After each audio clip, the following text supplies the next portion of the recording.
Ya, Assalamualaikum warahmatullahi wabarakatuh.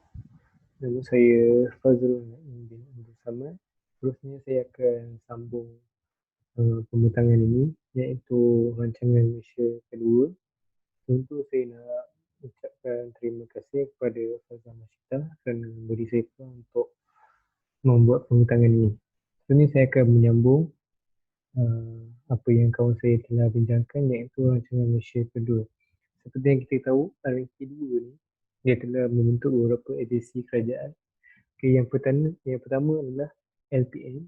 LPN inilah merupakan lembaga peras dan padi negara. Function dia adalah untuk menstabilkan harga padi.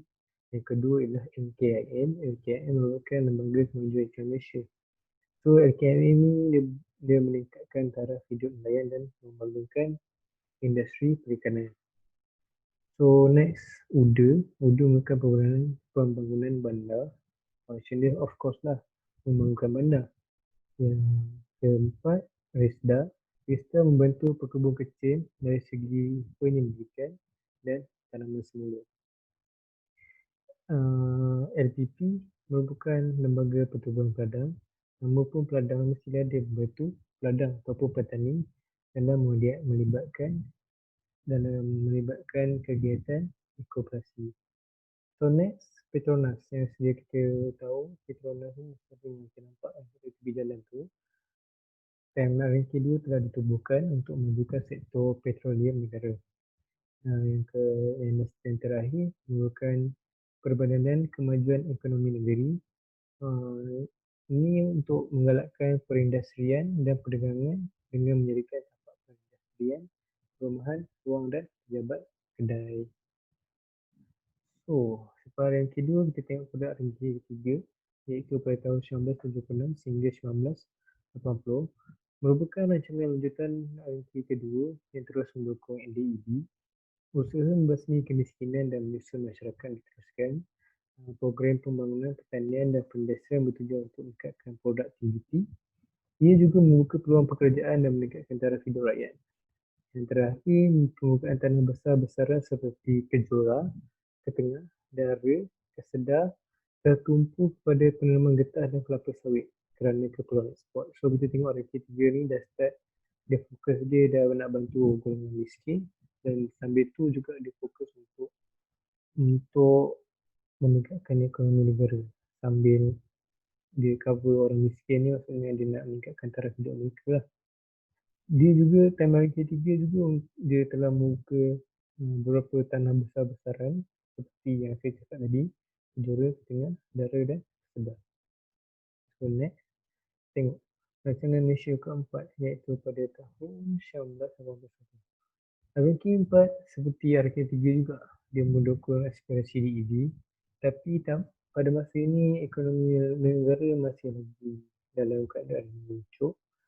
Ranking 4 mula memerlukan perusahaan berat yang berasaskan modal, teknologi tinggi serta tenaga kerja mahir. Maksudnya golongan profesional dan juga maksudnya time ranking 4 ni dah mulalah menggunakan beberapa teknologi dalam meningkatkan ekonomi. Yang seperti kita tahu, penubuhan HICOM. HICOM ialah untuk mengenal pasti, meneruskan projek industri berat dengan cepat seperti yang dikendalikan oleh sektor swasta. Pada ranking keempat juga, perabuan modal asing digalakkan. Maka perusahaan baru dibuka seperti di Skudai, beberapa negeri yang terlibat. Zon perdagangan bebas seperti yang diperkenalkan di bulan lepas, Pulau Pinang dan Hiasan Riau. Ranking 4 ni juga beberapa zon perdagangan bebas telah diperkenalkan. Ranking 4 ni ada beberapa kelemahan, dan kelemahan itu telah dikenal pasti oleh kajian dasar perindustrian Malaysia. Yang dia buat ni ada beberapa kelemahan dalam struktur perindustrian negara. Lepas tu dia dah standby dah dasar perindustrian negara untuk menyelesaikan masalah ni lah. Yang last sekali, Pelan Induk Perindustrian pula menyediakan hala tujuan pembangunan industri dan strategi pelaksanaannya. Dia also time ni dia dah plan hala tuju ataupun dia punya goals dalam menentukan industri di Malaysia ni. So kita tengok ranking 4 juga telah membuat beberapa dasar, iaitu dasar penswastaan dan dasar pensyarikatan Malaysia. Ini berdasarkan kerajaan ingin melibatkan sektor swasta untuk sama-sama berganding bahu dalam meningkatkan ekonomi. Pelibatan swasta mengurangkan beban kewangan kerajaan.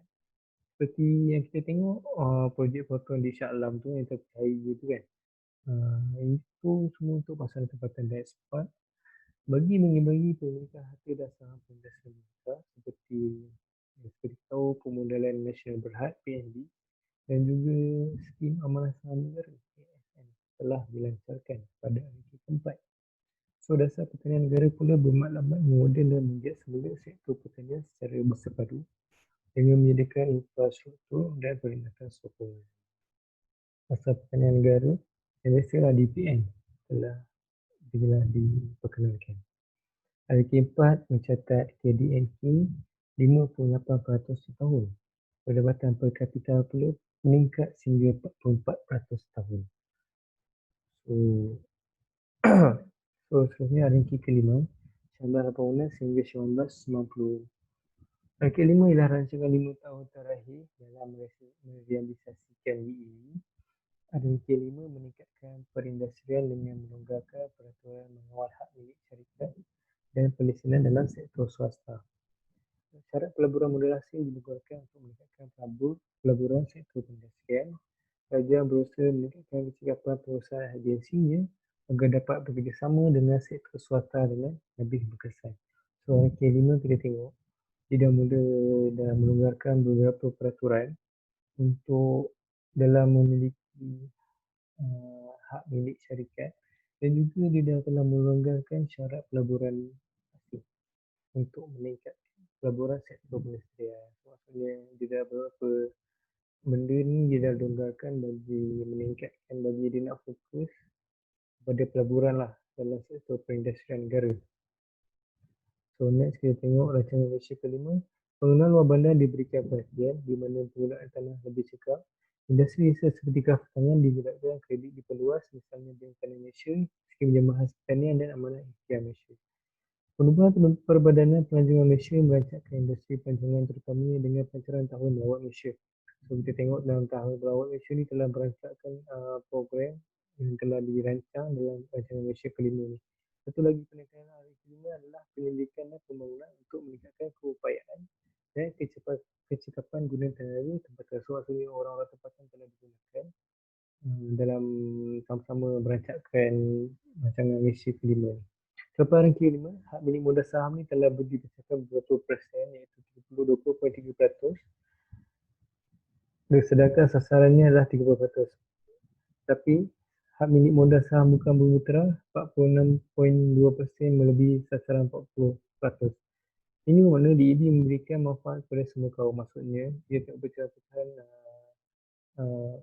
modal saham ni bumi putra dia ada persen dia. Bukan bumi putra juga ada berapa persen je.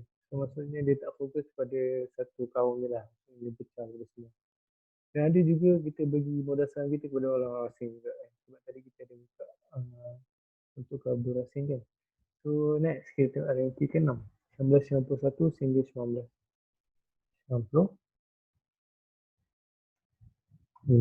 So ranking ke-6 ni merupakan fasa pertama rancangan jangka panjang RLGP kedua. Maklumat utama ialah menggunakan strategi asas DED, menunjukkan perpaduan menciptakan perkembangan ekonomi, mencapai pengeluaran seimbang agar negara dapat bersaing dalam pelbagai sektor, meningkatkan pengeluaran hasil pertanian dan perindustrian, memberi tumpuan pada penjagaan alam sekitar, dan akhir sekali mengekalkan pertumbuhan ekonomi di tahap yang tinggi dan meneruskannya dengan berkesan bagi mencapai pembangunan ekonomi yang lebih cemerlang. So, recognition ini strategi pelaksanaannya adalah meningkatkan keupayaan tenaga manusia melalui latihan, mewujudkan aktiviti penyelidikan dan penggunaan dalam industri tempatan, mendapatkan maklumat tentang pasaran antarabangsa untuk meningkatkan pasaran barangan tempatan untuk meningkatkan tabungan dalam negeri, menjadikan sains dan teknologi sebagai teras perancangan sosial ekonomi. Dia meningkatkan penggunaan sosial ekonomi melalui PNB, PKEN dan juga ASN sekali ASB, memperbagaikan asas perindustrian berorientasikan ekspor dan telah pun diperkenalkan time ranking ni, mengurangkan ketidakseimbangan struktur di antara sektor dan antara wilayah dan di Malaysia. Akhir sekali menggunakan dasar liberal bagi mewujudkan susunan program yang menggalakkan dia. So, kami pelabur asing pun tengah merancang RK ekonomi. So, kita tengok. Saya akan masuk sedikit RK ke-7. 1999 hingga tahun 2000.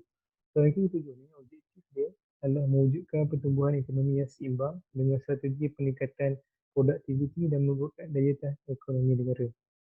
Yang kedua, pembersihan kemiskinan, pengajian pendapatan turut diberi keutamaan. Ketiga, mempertingkatkan guna tenaga, pendidikan dan latihan. Pembangunan kemasyarakatan seperti perubahan, kesihatan, khidmat sosial dan infrastruktur ditekankan. Yang terakhir, menggiatkan program perswastaan bagi meningkatkan beban kerajaan. So, hari ke-7 ni dah mulalah beberapa objektif telah digunakan bagi terus terus membantu ekonomi negara terus meningkat. So, itu saja daripada saya. Sekian, terima kasih.